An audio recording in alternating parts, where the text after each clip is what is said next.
the jungle, but we already have the Charizla, Grok, and the Joy. Does this not mean... Does Joy get pressured by a Hilda in the jungle?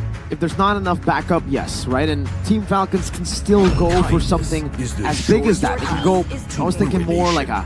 By the way, this is a comfort pick for Hulk. This is what Falcons always go for to secure neutral objectives. It seems like they're finally going back to their roots. The research that I did on Team Falcons, when I was doing research as well for Triple Esports, was the fact that in the Grand Finals, despite Triple Esports winning in MPLi, the neutral objectives would often go towards the side of Falcons. Leo with the amazing retributions on utility junglers, and the fact that Hulk gets Yuzong. If it's not banned away from him, whoa, an Ixia pick against the Yuzong. That's a risky choice to go for then. Then a Kadita as well. They have very good cover, very good maneuverability. Ixia, first time it's been picked up in MPLi 2023, and Falcons have a chance to pick up maybe another dive hero for the roam into the back. I mean, technically, the ultimate from Ixia is an AoE. And technically, Falcons are going to be clumping up, but I agree with you. The fact that they have the Yuzong on their side, that's going to be a huge deterrent to when and how she's supposed to use her ultimate with maximum capacity. And there you go, we don't even see the Franco, completely 180. We go for the Kufra instead. And I don't know what to feel about both of the drafts here. I think it just lies on execution, man. The Kufra, I can understand it, right? You can dive into the back, you can find a good pickoff onto the Ixia, but mainly, maybe not mainly, secondarily, for the Kufra, it's a good counter to the Joy. We don't need a single stopper suppression anymore to stop the Joy from dashing. The bouncing ball is all that it takes now, right? So the Joy will be severely halted from jumping into the backline, and if Bruno is able to free hit, he should be able to find a very, very good front-to-back team fight. They already have an answer anyways for the Ixia in the Yuzong. If he's able to dive in with the help of the call, NetherRealm, my bad, it should be enough. Homeboys, though, they also have a way to win this game. Both of these teams will have to rely on their execution. What's the idea of the Kadita pick here, though? Because there are several moments when I see Kadita going for an all-in, and then NetherRealm just completely negates that damage.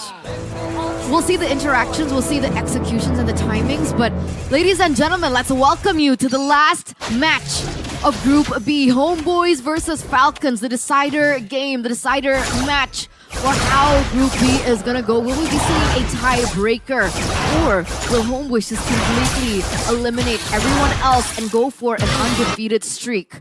We'll see right now here as we enter the Land of Dawn. To answer your question, wait, Maro went very aggressive early on onto Warlord, who's actually going to be on the Grok. It's Zorn who's on the Kadita. Interesting choice by Homeboys to actually flex their roles in their third match in group stage. The match that they can utilize to get 3-0. That's a retribution by Chibi to get level 3 and to secure it from Maro's possible steal attempt. But yeah, to answer your question, why is the Kadita here? We've seen that the NetherRealm usually soaks all the damage from the burst, but I think it's a good thing for Homeboys. They have 3 massive initiations with, well, actually 4 if you count the Grok as well, right? Wild Charge, Penalty Zone, Joy as well with the damage, Electrifying Beats, and the Rough Waves. If they're able to overwhelm Goodnight, Goodnight can only choose to use the NetherRealm on 1. If that's already used up, then the rest of Homeboys can just collapse and give Falcons a bad time this game. Okay, that makes sense. That makes sense. So abuse the timings available from Goodnight here. And Warlord actually got that from a good steal with the power of nature on the Roamer Grok. Last time I saw a mid lane and a Roamer actually really fully swap was Bigatron Alpha with Key and Vin. So it's really interesting that Homeboys are actually doing the same thing here with Zorn on the Kadita. What are your thoughts on this? I like it. I don't like Kadita as a mid laner. It's so restricting. But but Zorn is using it as a mid laner. Drops the Roamer. Unless they're both double roam? Well, it looks like Warlord has the roam boots. Yeah. So you're right. I think it's restricting though, but we'll see the setup now as a fight for the neutral objective. This is it, penalty zone onto the back. Leo gonna be chain CC'd, and wow, Chibi just walks in, drives past, and gets the retribution. It's an all-out fight in the Turtle Pit, with it being 2 for 2. In the end, still worth it for Homeboys as they did pick up the neutral objective. But Falcons come out with the gold lead, and now it's going to be the full barrage in the bottom lane by Ryzel. Lotric forced back, and this is why Ixia is such a lane bully. Range and sustain. Maybe staying a bit too far, though. Flickers forward, goes on to Lotric, but now the Shadow Stampede brings him back. Ryzel's not able to sustain for a bit, but Lotric jumps forward, and it's a wild charge! Good night, still not able to fight Ryzel! What a double! In the bottom lane, Ryzel and Warlord finding an outplay. The dynamic duo with beautiful, beautiful side steps and damage allocation. The timing was perfect, and Hulk seems to be having a tough time here in the top side. Will still be able to get out though. Meanwhile, Warlord, after that engage, giving Ryzel a 2-0-0 start, making it even a worser lane for Lotric, is going again very aggressively into the enemy jungle. And now it's everything in the kitchen sink thrown at Warlord. Wow, he's taking a lot of punishment.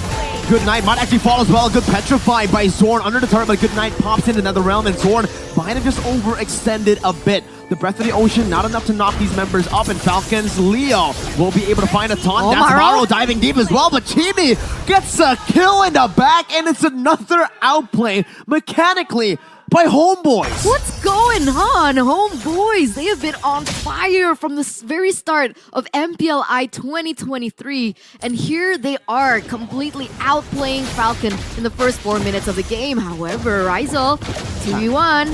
That's a bouncing ball, locking him down. Full barrage, Ryzel! Oh my god! 1v2, it doesn't matter! What a god! What? 4-0-0 already, and look at this, wild charge happens as well. Doesn't necessarily have the damage just yet for a pickoff, but what? Homebois again with the setup onto the neutral objective, and Chibi actually gets it. And now it's Leo caught in the midst of the team fight. Hulk just running away with a furious dive defensively.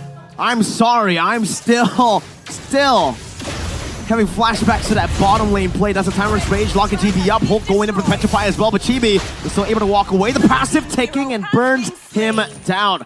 Falcons with a trade finally in this game, but it's traded in by Ryzel in the bottom lane, who took the turret down. Whoa, Ryzel, man, 4-0-0 already in the first 5 minutes of the game. Earlier on facilitated by Warlord's wild charge, but later on I thought it would have been Good Night for him. Right. Last time we saw Ryzel in MPL Indonesia, he wasn't playing like this. They did something to him in Malaysia, man. I don't know what the Homebois are feeding him, but they're feeding him good. Development.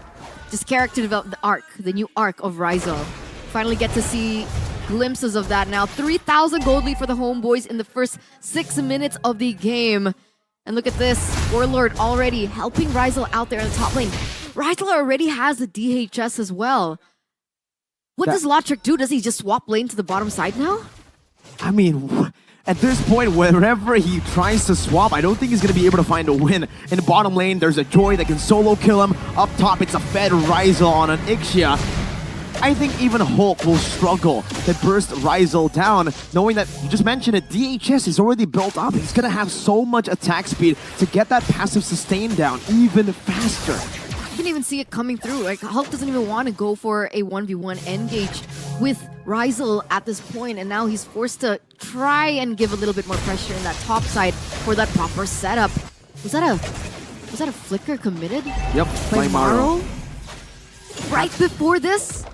That's a good resource wasted. It's a good read by Zorn. That was blind. Just went straight into the bush and used Petrify. The instincts of the veteran Zorn now brought back to the team by the Shadow Stampede. That's a penalty zone only on to the Turtle. The wild charge knocking him down. Full barrage by Ryzel. Free hitting in the back, getting rid of the Netherrealm HP, and now even Leo forced back. Zorn will fall. Hulk running away, getting a kill. Warlord getting brought back to the team, and even a Tama Warlord still able to flicker out. Maro's chasing him down, not enough. Meanwhile, a shutdown by Ryzel onto Hulk.